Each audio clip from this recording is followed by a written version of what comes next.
Til máls tekur háttvirtur 10. þingmaður Norðausturkjördæmis, Helena Þ. Karlsdóttir.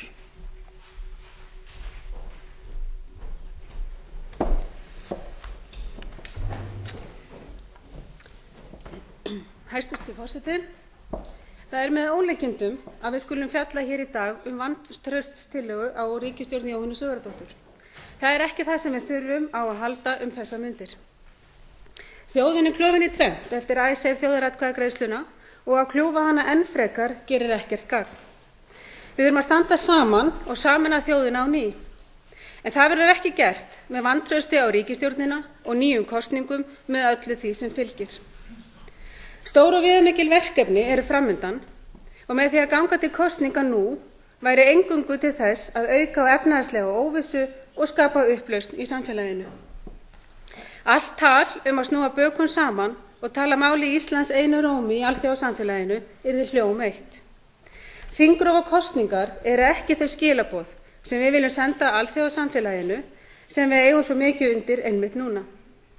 Það myndi rýra traust á Íslandi, íslensku þjóðinni, íslenskum fyrirtækjum og íslenskum stjórnvöldum sem þrátt fyrir allt reyna allt sem hægt til að takmarka það tjón sem efnahagskreppan 2008 hefur valdið með öllum sínum afleiðingum.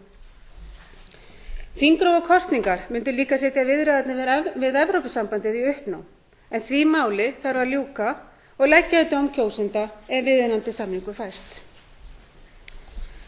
Ég sagði í upphafi að mér fyndist með ólíkindum að vera að fjalla vantraust á ríkisstjórnina á þessum tímapunkti.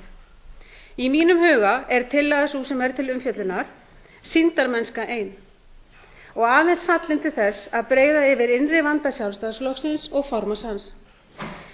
Það raun aumkunarvert að Sjálfstæðisflokkurinn, sem aldrei hefur í raun viljað þjóðaratkvæðagreiðslur, hafi nú notað niðurstöðu Icesave þjóðaratkvæðagreiðslunnar til að slá ryki í augu eigin flokksmanna í þeim eina tilgangi að breiða yfir veika stöðu sína, innbyrðis deilur og mikla valdabaráttu.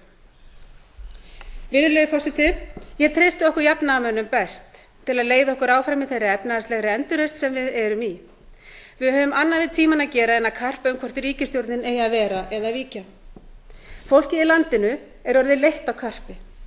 Það vill kraft í atvinnuuppbyggingu til að skapa hagvöxt. Við vinnum okkur ekki út úr kreppinu nema með auknum hagvexti, fjölgun starfa og þar með minna atvinnuleysi. Virðulegi forseti, að lokum vil ég gera orð Lars Christensen, forstöðumanns greiningardeildar Danske Bank að mínum. Við eigum að hætta að rífast innbyrðis, við eigum að horfa fram á veginn og vera bjartsýnni og jákvæðari.